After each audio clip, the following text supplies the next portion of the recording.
Primavera Saúde está no ar e o tema de hoje vem analisar um outro ângulo do transtorno de ansiedade, desta vez pelo lado da psiquiatria. Eu estou recebendo a doutora Kellen, que vai nos ajudar a compreender um pouquinho mais nesse debate, né? Doutora, seja muito bem-vinda ao Primavera Saúde.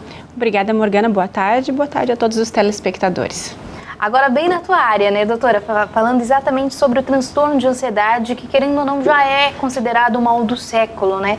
Queria que tu falasse um pouquinho, tem como te definir exatamente o que é transtorno de ansiedade? Claro. Puxando um gancho do que tu falaste, assim, ele é um dos carros-chefes dos consultórios e dos ambulatórios de psiquiatria hoje em dia, né? Juntamente com os transtornos depressivos, com a depressão, acaba sendo a grande maioria dos pacientes. Pensar que os transtornos de ansiedades acometem cada 1, 4 ou 5 pessoas, então é bastante prevalente esses transtornos, né? Entre eles, assim, a gente inclui os transtornos de pânico, o transtorno de ansiedade generalizada, as fobias, os medos, o transtorno de estresse pós-traumático, né? São os principais que a gente conversa sobre ansiedade. É importante, primeiramente, a gente diferenciar o que é um transtorno e o que é uma ansiedade normal, Sim. né? A gente tem que sempre pensar que quando a gente fala na parte da psiquiatria ou na parte doença, né, transtorno, a gente pensa em algo exagerado, em algo extremo. Ansiedade para todos os seres humanos, para todo mundo, ela é uma coisa importante. Então é importante que tenhamos ansiedade, é importante que a gente saiba se defender frente a uma situação, é importante a gente ficar ansioso frente a uma entrevista ou a um compromisso ou uma prova que a gente tem alguma coisa. Isso faz com que a gente se prepare para tal evento. O que não pode é, por exemplo, ser um estímulo exagerado, ser formas exageradas de ansiedade ou sem sem um evento precipitante que justifique tal fim, né? Então, tudo o que for de forma mais exagerada, a gente começa a pensar que possa ser um problema. Está atrapalhando a vida da pessoa, aquele excesso de ansiedade, a gente pode pensar que é um problema e que essa pessoa possa precisar de tratamento.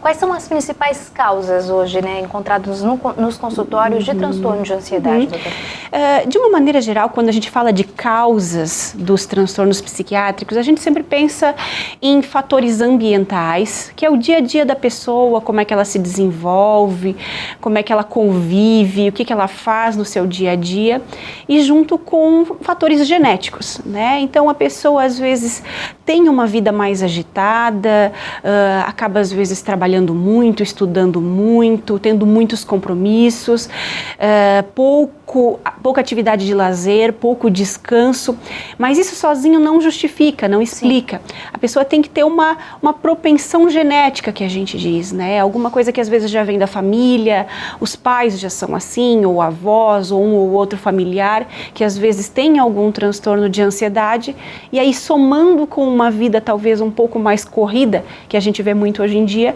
ela acaba desenvolvendo um transtorno de ansiedade. Essa situação é um ponto bem interessante, realmente, né? Nesse critério dessa vida hoje corrida, é que é difícil quem consiga acabar escapando, vamos dizer assim, dessa correria mesmo. Como fazer, né, doutora, para tentar não deixar que se transformar numa ansiedade excessiva, se tornar realmente um transtorno, né? A gente vê isso muito hoje, né? É muito das possibilidades que se tem hoje em dia. Múltiplas funções, múltiplos cargos. Hoje em dia a gente vê muito aquela coisa do buscar as coisas, buscar uma promoção, buscar um cargo melhor, um salário melhor no nosso dia a dia. Com isso, acaba se envolvendo em mais atividades de trabalho, buscando às vezes mais especializações, mais estudos, e com isso muitas vezes tu acaba ocupando todo o teu dia praticamente voltando para o trabalho, né? Trabalha 8 horas, chega em casa, ainda vai fazer algum curso, ou no fim de semana faz alguma pós-graduação, ou ainda chega à noite em casa, não consegue se desligar do trabalho, fica vistoriando o celular, vistoriando e-mail, resolvendo problemas que não conseguiu resolver no trabalho, é o típico levar o trabalho para casa. Isso tudo com pouco descanso, com pouca atividade de lazer, acaba de uma forma ou outra propiciando maiores sintomas de ansiedade e com isso às vezes um transtorno de ansiedade, né? como conseguir separar, né, tudo isso? Às vezes não levar aquele trabalho para casa, tentar realmente se desligar pelo menos naquele momento que está em casa, que está com a família, que é um momento de lazer, de descanso, fazer com que ele realmente seja um momento de descanso, né? É importante, né? A gente sabe que é difícil, hoje em dia muito mais corrido, muito mais aquela pressão por fazer as coisas, mas eu sempre digo assim para as pessoas que me procuram para a gente falar sobre ansiedade, que tem que ser um trabalho diário de se policiar, né? De se organizar nisso. Se o teu trabalho é 8 horas ou é 6 horas a tua jornada, a tua carga, se programe para fazer aquilo ali dentro desse tempo, né? Se não está conseguindo, não está dando, tô tendo muita coisa ainda para resolver fora, procure pensar, mas por que isso está acontecendo? Será que está com excesso de trabalho? Será que está muito sobrecarregado? Mas que realmente se policie, desliga o celular, desliga o computador, tablet, não leva papéis para casa, para que justamente tenha, não só em casa, mas muitas vezes a questão do horário da refeição, um horário de almoço que muitas vezes as pessoas atropelam para justamente engolir alguma coisa e logo já voltar a resolver suas pendências. Eu sempre oriento, né? É fundamental que tu faça a tua parada do almoço, que tu tenha o teu horário de descanso, o teu intervalo bem feito e que quando chega em casa realmente aproveite esse momento para estar com a família, para poder relaxar, para às vezes fazer alguma coisa que goste, ler um livro sem que seja relacionado ao trabalho, assistir uma televisão numa programação que goste, brincar com filhos, passear na rua, enfim, qualquer coisa que ela se policie para fazer depois do seu horário de trabalho. Inclusive uma atividade física, né, que também é muito importante. Com certeza. Agora, na questão dos sintomas, doutora, né, a gente sabe que quando a gente fala em transtorno de ansiedade, os sintomas eles não ficam exclusivamente apenas no físico, né? A gente também tem que pensar nos sintomas emocionais. Quais são os principais, né? Dos emocionais, a gente acaba considerando sempre assim, ó, o paciente típico ansioso é aquele paciente que não consegue relaxar, né? Mesmo estando, às vezes está no seu ambiente de trabalho, no seu ambiente escolar, estudando, enfim, ele fica sempre muito tenso. Às vezes está em casa, não consegue relaxar, por mais que esteja com a família, vão visitar um familiar ou vão dar uma volta em algum lugar, ele não consegue se desligar das tensões, das preocupações, dos problemas, ele fica sempre antecipando as coisas, né? Procurando sempre saber o que vai fazer amanhã, né? Se preocupa muito com o dia de amanhã. Isso a gente chama até de ansiedade antecipatória. A pessoa sai da sua função hoje e já está preocupada com o dia de amanhã, com o que tem que fazer para amanhã, que compromissos que tem que fazer. Ela não consegue relaxar, né? E sempre se preocupando. O paciente ansioso, ele é um típico preocupado, está sempre preocupado com as coisas importantes, coisas necessárias e às vezes inclusive coisas até desnecessárias. Os sintomas físicos. Aí os físicos vêm tudo o que essa tensão e essa ansiedade traz, né? E isso varia de paciente para paciente, pessoa para pessoa, é uma infinidade de sintomas físicos que a gente chama, que vão desde palpitação, né? Que é aquela aceleração do coração, aquela sensação de que não consegue respirar tudo, que o ar falta ou que fica aquele embucho na garganta. Muitas vezes tem tremores, as mãos soam, muitos ficam vermelhos, ruborizados no pescoço, na face. Outros têm tonturas, dor de cabeça, sensação de desmaio, tensão muscular. Muitos pacientes acabam no fim do dia sempre com aquela dor na nuca ou dor nos ombros, como se fosse justamente a resposta de uma tensão. Além disso, às vezes um pouco de urgência urinária, urgência ao evacuar. Enfim, cada um pode ter uma variedade de sintomas físicos de ansiedade. E como que é feito o diagnóstico, né, desse paciente quando ele acaba chegando no consultório, para até que vocês consigam ter realmente esse resultado, né, doutora? Porque acredito eu que é um processo delicado de ser analisado, porque não sei se em algum momento o paciente ele acaba se vendo aquilo realmente como uma doença, né?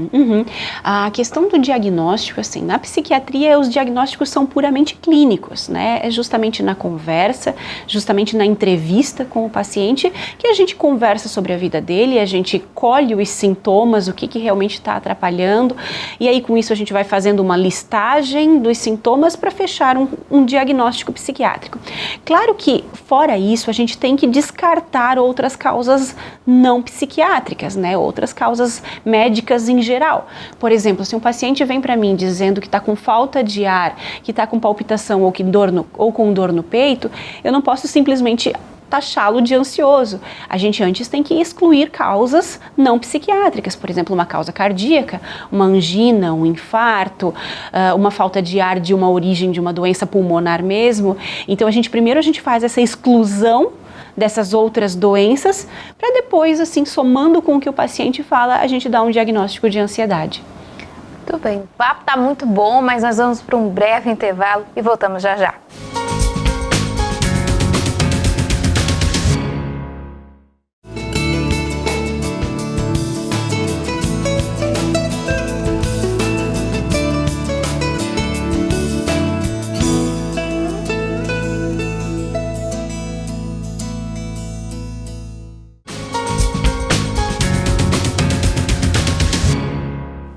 Estamos de volta e você pode participar com a gente através do telefone 3442-2012 ou ainda através de mensagem no WhatsApp, neste número somente através de mensagem, número 98-505-6342. Mande sua dúvida, tire qualquer dúvida que tenha, que hoje a gente está falando sobre transtorno de ansiedade e eu estou recebendo a doutora Kellen. Bom, doutora, agora eu queria falar um pouquinho sobre a questão dos tratamentos, né? Quais são os tratamentos quando a gente acaba citando o transtorno de ansiedade, né? De uma maneira geral, tratar os transtornos de ansiedade, ele é relativamente satisfatório, tanto para o paciente quanto para o profissional, no meu caso, o psiquiatra. A gente acaba tendo resultados bem positivos, né? O resultado normalmente é satisfatório com o tratamento.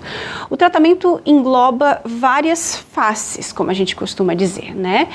Psicoterapia, então tratamentos feitos com psicólogos, né? Justamente para ter essa questão de organização, tentar achar qual foi o fator estressor desse transtorno de ansiedade, fazer um rearranjo na sua vida diária. É importante ter um acompanhamento com um profissional da psicologia nos transtornos de ansiedade.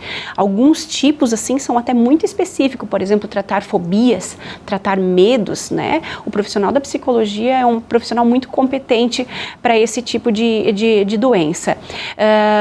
Passando por esse profissional, nós também temos aí os tratamentos medicamentosos, né, que muitos pacientes, em muitos casos, vão precisar realmente fazer uso de medicação, de psicofármacos, para amenizar esses sintomas. São sintomas que às vezes acabam incomodando muito, atrapalhando muito o dia a dia da pessoa, essa tensão, essa preocupação excessiva, ou mesmo os sintomas físicos, que quando eles fazem uso de algum medicamento, acaba tendo um alívio muito importante desses sintomas e acaba melhorando muito a qualidade de vida das pessoas. Então, nós temos a psicologia, a psicofarmacologia, junto com o médico psiquiatra, e nós temos também mudanças de estilo de vida que a gente acaba recomendando, né? Então, de tudo isso que a gente falou, de que são causas ou que são fatores que podem agravar a ansiedade, o fazer o contrário acaba fazendo parte do tratamento também. Sim. Então, saber organizar os seus horários, ter atividades de lazer para si próprio ou com a família, aproveitar os pequenos momentos que a gente tem agradáveis, estar com pessoas que façam bem, que tragam bem-estar. Pequenas coisas, às vezes, no nosso dia a dia são importantes para nos dar esses momentos de prazer. Fazer uma atividade física, de uma maneira geral, como médica, a gente sempre recomenda, né, fazer atividade física é muito importante para a saúde física e para a saúde mental. Para os transtornos de depressão e para os transtornos de ansiedade, ele acaba fazendo muito bem. Então, frequentar grupos, né, ter uma atividade religiosa, seguir a sua religião, a sua fé, também é uma coisa bastante importante que a gente orienta. E também o papel da família, né? A família entender a situação e ajudar, colaborar, não adianta só o paciente querer mudar e a família não colaborar com isso. Faz parte do tratamento. Agora, doutora, a gente até trouxe no último programa que tivemos aqui no Primavera Saúde, a medicina alternativa, que acaba trazendo produtos naturais que podem auxiliar, principalmente quando a gente fala em ansiedade, né? Que é um grau ainda leve, né? Que o transtorno a gente sabe que é um pouco mais complicado. Mas esses tratamentos naturais, eles podem acabar auxiliando também? A gente considera como, vamos dizer, um auxílio, né? Um coadjuvante. Sim. Claro que para cada transtorno a gente vai ver o grau desse transtorno, né? Quando o paciente está muito acometido, quando está severamente doente, que a gente costuma falar isso, olha, tu estás doente dessa ansiedade, né? Não é só e simplesmente um sintoma ansioso específico, né? Tá te trazendo problemas, tá te trazendo prejuízo na tua vida profissional, em casa, com a família, com os amigos. Então, muitas vezes quando se chega nesse ponto, a gente acaba usando realmente outros tipos de tratamento com a psicofarmacologia, que é o que a gente acaba usando na medicina, né? Mas não deixa de ser outros tratamentos alternativos, florais, acupuntura, enfim, são várias oportunidades que tem para se tratar a ansiedade. Agora, nos critérios que hoje em dia, a gente sabe que crianças, até adolescentes, acabam apresentando já alguns sinais de ansiedade, né? O transtorno acaba atingindo também as crianças e os adolescentes? Todas as faixas etárias, tá? Um dos principais transtornos psiquiátricos, né, que a gente vê na infância, igualmente na idade adulta, são os transtornos de ansiedade, tá? Então, criança tem muita ansiedade, criança tem medo principalmente de separação dos pais, que a gente chama o transtorno de ansiedade de separação. Só que as crianças, elas não conseguem falar sobre isso, ela não consegue dizer, olha, eu estou mais preocupada, ou eu estou mais tensa, eu estou mais medrosa. Normalmente, a criança retrata a ansiedade com mudança de comportamento. Então é uma criança que antes brincava e de repente começou a não brincar mais ou ficar mais isolada. Uma criança que antes talvez dormia sozinha no seu quarto, agora não dorme mais, está querendo toda noite ir para o quarto dos pais.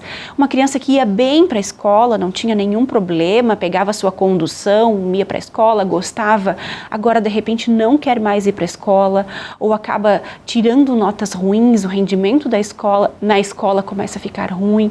Criança que às vezes começa a dar, como a gente chama, sinais de desculpas para não ir para a escola, começa a ficar com dor de cabeça, com dor de barriga, os pais não sabem o que é e muitas vezes isso é sinal de ansiedade. A criança está ansiosa, tem alguma coisa que está atrapalhando a vida dela, que está fazendo com que ela não consiga enfrentar essas situações. Então, é uma faixa etária que também tem. Os adolescentes começam já a conseguir falar sobre isso, eles já começam a saber o que é uma ansiedade, o que eles estão tenso, o que eles estão preocupados, eles já começam a falar, mas as crianças não. Então tem que ficar atento a todas as mudanças de comportamento. Exatamente esse é o ponto que eu queria chegar. Como que os pais devem acabar analisando todo esse contexto, né? Isso. Na criança, principalmente é a vida dela em casa, como é que está o relacionamento dela com os pais, com os irmãos, com os familiares. Teve mudança, ela ficou mais retraída, ela está mais chorosa, ela está mais, às vezes, mais com medo de ir na casa de alguém, ou às vezes muito mais grudada na mãe do que antes, ou do pai, ou de alguém. Isso é um fator que a gente tem que observar em casa. Socialmente também, como é que ela está com esses amiguinhos? Já não quer mais ir, já não quer mais estar lá junto deles? É importante. Só que uma das coisas que a criança mais demonstra realmente é na vida escolar. Enquanto o adulto vai falar muito na vida profissional, a criança, a sua vida fora de casa, ela é principalmente baseada na escola. Então, é aquela negação de ir para a escola. Às vezes a criança diz que não quer, mas às vezes ela não diz nada, às vezes ela dá sinais, começa a ter dor de barriga, dor de cabeça ou outras queixas para justamente o pai e a mãe entender que ela não está querendo ir para a escola e principalmente um baixo rendimento na escola. Esse é um dos principais sinais que os pais têm que ficar atentos, antenados. Uma criança que vinha bem sempre, nunca teve problema de comportamento na escola, sempre tirou notas boas, o seu rendimento foi sempre satisfatório. De repente, do nada, começa a cair esse rendimento, tem que se antenar, tem que se atentar que pode sim essa criança estar passando por alguma situação que deixa ela mais ansiosa ou até mesmo mais deprimida. E no caso dos adolescentes, né, que passam numa fase que já o hormônio está muito mais, os hormônios, né, estão muito mais aflorados, e também tem a questão de vestibular, de escolher qual profissão seguir, são muitas dúvidas, tudo isso acaba realmente estimulando e fazendo com que gerem mais ansiedade, vamos dizer assim? Claro, gera. É uma fase, como a gente chama assim, de transição. Eles não são nem tão crianças, mas também não são adultos, não conseguem ter algumas liberdades da criança, mas também não tem ainda algumas responsabilidades ou são colocadas algumas responsabilidades, ou seja, é uma faixa etária de muita ambivalência, de muita dúvida sobre o que vai ser. Então, sintomas de ansiedade em adolescentes também são muito comuns.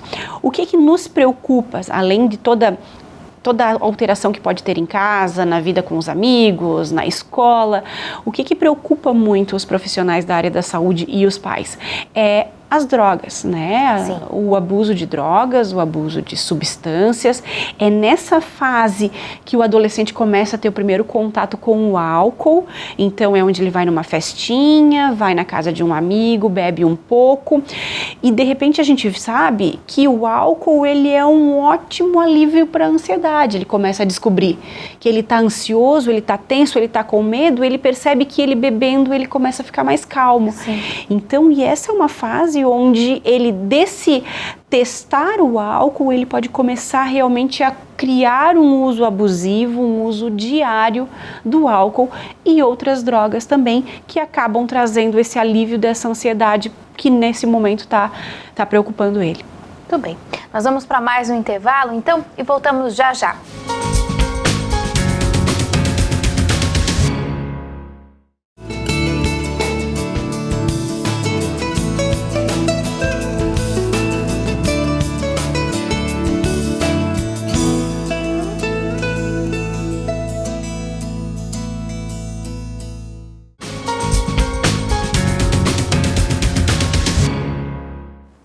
Estamos de volta e você pode participar com a gente através do telefone 3442-2012, ligue e participe ao vivo ou ainda através de mensagem no WhatsApp no número 985056342. Tire suas dúvidas, o tema de hoje é transtorno de ansiedade.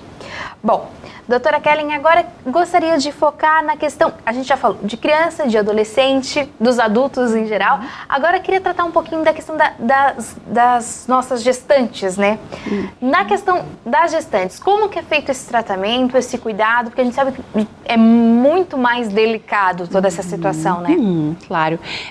Primeiramente, a gente sempre gosta de falar que a gestação não necessariamente para a mulher é um momento lindo, maravilhoso, como a gente acaba vendo às vezes em filmes e novelas em geral, né? Sim. Muitas vezes, dependendo da situação em que a mulher se encontra, ela acaba sendo realmente um grande gerador de ansiedade ou até mesmo de depressão, né?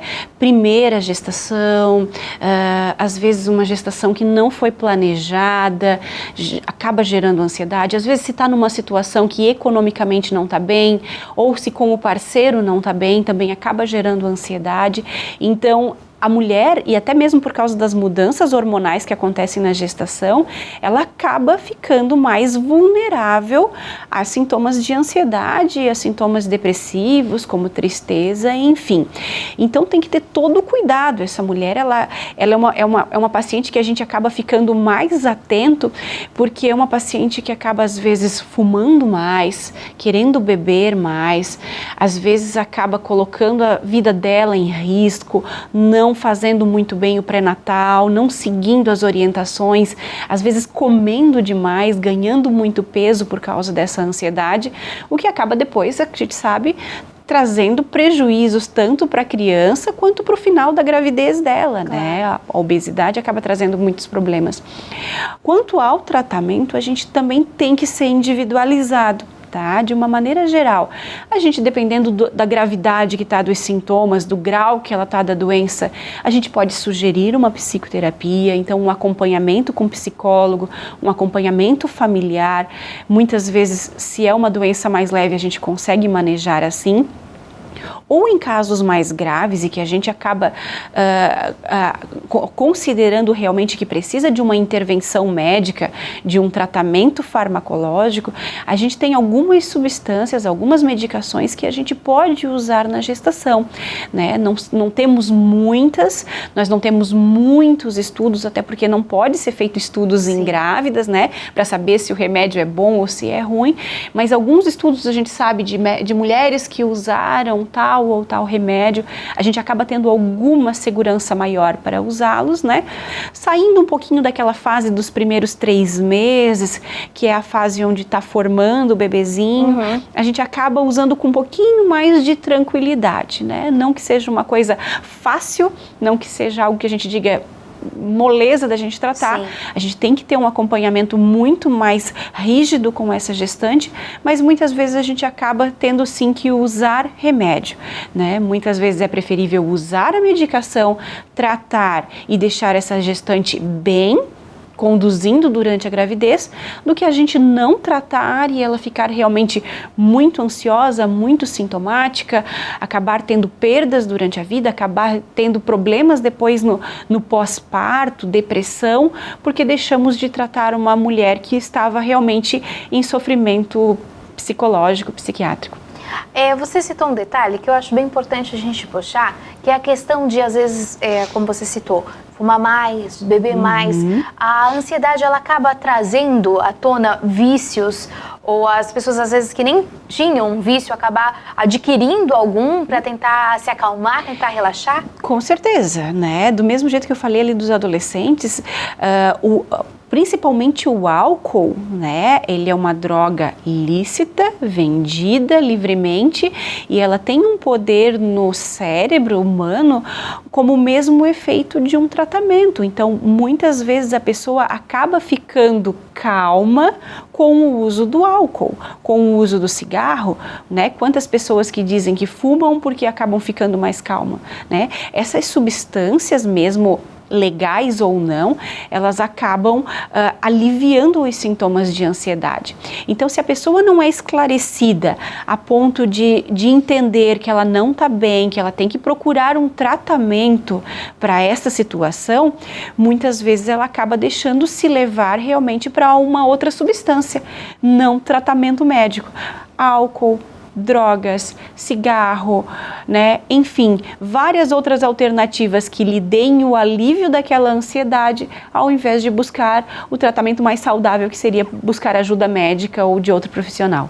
É importante a gente até reforçar nesse momento que o cigarro ou a bebida, ou seja lá o que for, não é o tratamento adequado e que existem tratamentos sim que podem te auxiliar nesse momento difícil que você está enfrentando, que não seja algo tão complicado, né, doutora? Claro, porque a pessoa ela acredita que está se automedicando usando uma substância química, mas na verdade ela vai estar trazendo um outro problema para a vida dela. Sim, com certeza. Porque além de não tratar a ansiedade ou a depressão, ela acaba daqui a pouco sendo um dependente químico. Claro. O que aí acaba sendo mais um outro transtorno, mais uma outra doença, mais prejuízos para a vida dela. Então, por mais que a pessoa, às vezes, sem saber, sem entender, ela busque a substância, o álcool, a droga como uma automedicação, né? Ela está errada. Não é esse o caminho da busca da ajuda. Muito bem. A gente está chegando na reta final, mas eu não posso errar o Primavera Saúde sem tentar entender um pouquinho como tentar controlar essa ansiedade, né? Porque a gente já falou que ela existe em todas as fases, todo mundo pode em algum momento desenvolver ansiedade ou transformar ela num transtorno de ansiedade. Como fazer para tentar controlar isso, né? Para evitar que ela acabe se tornando algo tão grave e prejudicial à nossa saúde, né? De uma maneira geral, é um resumo do que a gente já falou aqui, né? É tentar identificar.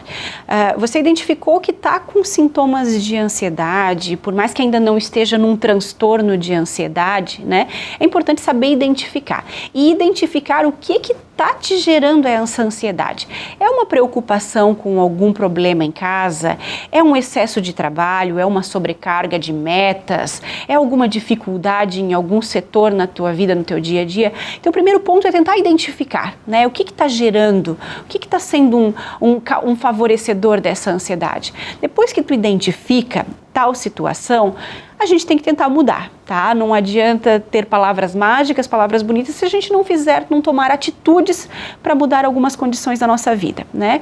Se a gente ainda não falar de tratamento, né, de que, ainda não chegou a ser um transtorno que está atrapalhando e que eu preciso procurar um médico psiquiatra, atividade física, né? Por que não? Fazer uma caminhada diária, né? Fazer uma corrida, pegar o cachorro ou pegar um companheiro, um familiar, fazer uma caminhada é um grande auxílio para controle de ansiedade. Respirar fundo, né? Ter um momento de, às vezes, uma meditação, um relaxamento, acaba sendo um ótimo controlador de ansiedade também. Claro, isso tudo quando a gente não fala numa doença de ansiedade. Se tem uma doença, se está trazendo prejuízos, o importante é realmente buscar ajuda profissional. Doutora Kellen, agradeço muito a sua participação no Primavera Saúde e eu deixo esse espaço aberto para você fazer suas considerações finais, então. Certo. Tudo que a gente conversou aqui é muito importante, principalmente que as pessoas detectem, né? Vejam que às vezes ou algum familiar ou elas mesmas não estejam bem, estejam sofrendo muito com a ansiedade.